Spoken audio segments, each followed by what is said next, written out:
Thanks, Suzanne. This is John DiMuro. I am the project manager for the Dow Chemical Company in a new area for us around ecosystem services. About 3 or 4 years ago, Dow started to recognize the impact of ecosystem services and our material dependence on ecosystem service. Globally, but also specifically for many of our manufacturing sites. And at the beginning of 2011, we started a collaboration with the Nature Conservancy to really start to develop new tools and methods and refine the practice of assessing impacts and dependencies that we had on ecosystem services. As part of that, we've identified, at least for this project, the way that we're going to go through it is via pilot sites. So we've selected our first 2 pilot sites. The first one is in Freeport, Texas. It also happens to be our largest manufacturing location globally. And the second pilot site, which will be announced later on this year, will be in Brazil. So what I'd like to do for you today is take you through some of the beginning thoughts and how we used the ESR at our first pilot site to be able to identify some of the ecosystem services that we wanted to analyze and look at with the collaboration with the Nature Conservancy.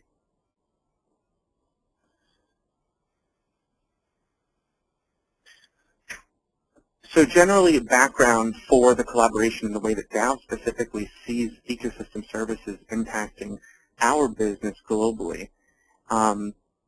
We were very aware of the statements that came out of the Millennial Ecosystem Assessment, and we quickly realized that there was a strategic fit to determining a value of nature for Dow globally, or better understanding the intersection between our operations and the nature that we depend on.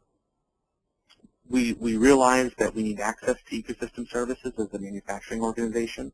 Our products need to align to the growing needs around the world of ecosystem service depletion.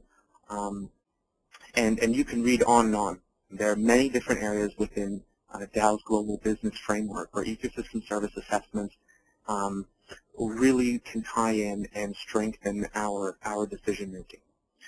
So the collaboration with the Nature Conservancy was specifically aligned to affect change in the way that Dow makes decisions globally. So strategically, we wanted to have a bottom-up as well as a top-down approach. So we have our 3 pilot sites right now, at least, to be thinking about analyzing dependencies and impacts for those pilot sites. We also have a global focal point network within Dow thinking about how we do the analysis at the pilot sites, what type of questions we're going to be asking. But probably the strength of this collaboration is that we anticipate and want to leverage out and publish our results and methods once they come in and they're finalized. So if I'm staying true to the ESR and talking about exactly how we use the ESR to identify the priority ecosystem service dependencies and impacts, I'll take you through a little bit of what we started with at our first pilot site. Like Suzanne said, it starts with identification. You move towards a prioritization, and then you move into an analysis and a strategy phase. So in the identification, we walked through all the various different ecosystem services that the pilot site could depend on or impact. And we moved through quickly towards prioritization. This was aided greatly by the ESR tool, the Dependence and Impact Matrix that Suzanne showed. So right now, we have actually prioritized the first 3 ecosystem services at our first pilot site, and we are in the analysis stage. So in the analysis stage, we're looking exactly as Suzanne said at forecasts, at trends of supply. Do these ecosystem services grow in nature or shrink? Is there an abundant supply? Is there scarcity? What type of data is needed? And then we've also included for some of these ecosystem services evaluation step, exactly what Suzanne alluded to with the corporate ecosystem service valuation tool. That will all lead to a strategy eventually, and this is not a straight line forward progression, but it is a feedback loop. So depending on what the initial analysis shows, that could affect change of strategy, which might need additional analysis. So it's not just a straight line, but there are a number of feedback loops. This works really well for informing local decisions. At least in our case, when looking at a specific pilot site, we drew our scope around that pilot site and the natural context it found itself in. But you could also do this for the entire corporation, taking a different scope and a different level of analysis. We just chose the former. So we kicked off the first pilot site in June of 2011. We had 40 global experts come in from Dow and from the Nature Conservancy to discuss ecosystem services, very much going through an ESR type regression. We had subject matter experts from Dow, from the local sites, from our corporate offices, those that would understand and be able to identify the linkages, the dependencies, and the impacts that we had on ecosystem services. Of course, we included business leaders, government affairs, public affairs people, to try to be as inclusive as possible. In that kickoff session, a lot of it had to do with learning. There was a lot of learning about ecosystem services, what they were, how you would identify them, how you would prioritize them. But what struck us was that many people at Dow, and Dow was probably the constituent group that would have been most aided by the learning, many people inside of Dow already understood the premise. They were able to identify the ecosystem services that they depended on. A little bit less readily, they were able to identify the ecosystem services that they impacted. It was just a different framework of thinking, and it was a very helpful framework, and it enabled us to think about our intersection with nature, but also think about nature as a hidden asset of our site, a hidden production plant, something that produced raw materials for us that we didn't actively manage. So we moved on to the dependence and impact assessments, and we used the dependence and impact matrix that Suzanne showed twice, and we did it with groups of about 5 to 6 people, which generated essentially 12 different matrices, and we prioritized those with inputs from experts at the Nature Conservancy as well as experts from the local site.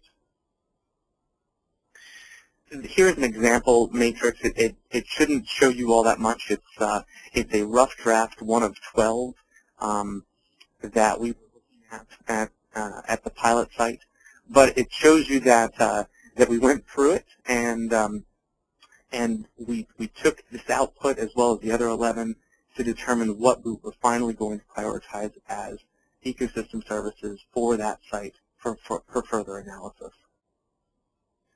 So what were the prioritized ecosystem services?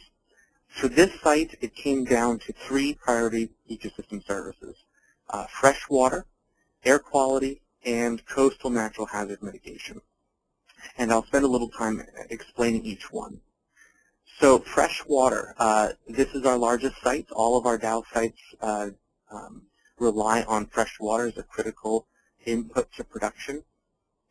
This site is also in Texas, and for those of you who have seen the weather in Texas over the past 18 months, it's been a bit drier than normal. So this one was one that came out as an ecosystem service that we wanted to do a little bit closer analysis on. So we thought about our scope in terms of a supply forecast of fresh water in that river basin to 2060, which coincided with a lot of regional planning that takes place on that particular river basin. We added to that climate change analyses, sea level rise approximation, subsidence, local land subsidence, as well as the location of the salt wedge. And since this is a coastal site, salt from the Gulf of Mexico tends to migrate up the river during periods of low water flow, as well as demand change on the river. So all of these together take these analyses, and we expect them to give us a higher quality forecast for the water supply to the site and the other users at the end of this river. We also would like to start to think about valuation. So the value of water to Dow, but also the value of water to other users on that watershed, and how we might start to think about options around green infrastructure as opposed to solely gray infrastructure.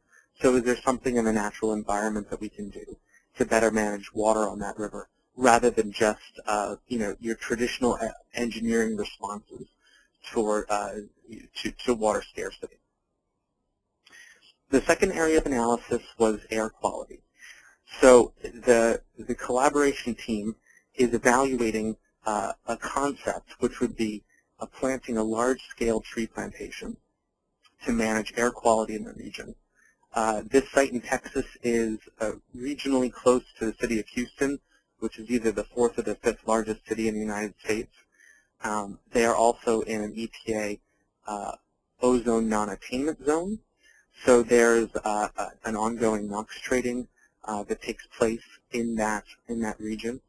And initial expectations show that certain types of tree plantations actually will reduce ozone precursors. So that would be NOx and carbon monoxide and highly reactive volatile organic compounds, HRVOCs. So the question on the table is a traditional gray infrastructure solution, burner management, better operational controls, emissions reduction, more or less cost effective than a green infrastructure approach, i.e. Building a forest for the same tons per year of ozone precursor reduction. But second to that is the forest that you would theoretically plant will also provide other ecosystem services above and beyond those that would be capitalized on by whoever the NOx trader was. So does the forest provide an ecosystem service like recreation or hunting or water purification or timing and flows of water? Obviously the forest would also have a certain carbon dioxide impact. So what would be the ancillary ecosystem services, and do those have value as well? So really expanding on it from simply a sole ecosystem service perspective to multiple. And then the third one is coastal natural hazard mitigation.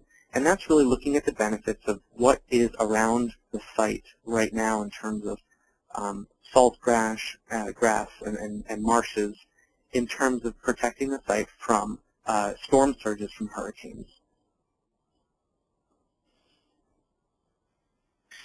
2012, we have a whole list of objectives, and soon I'll show you a link to our public reports where you can find more information.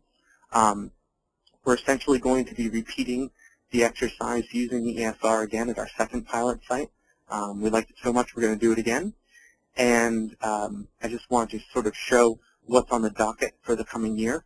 But I also wanted to point you towards the websites and the annual reports, so you can go to nature.org/Dow, or you can go to dow.com and follow our sustainability links through to the Nature Conservancy collaboration.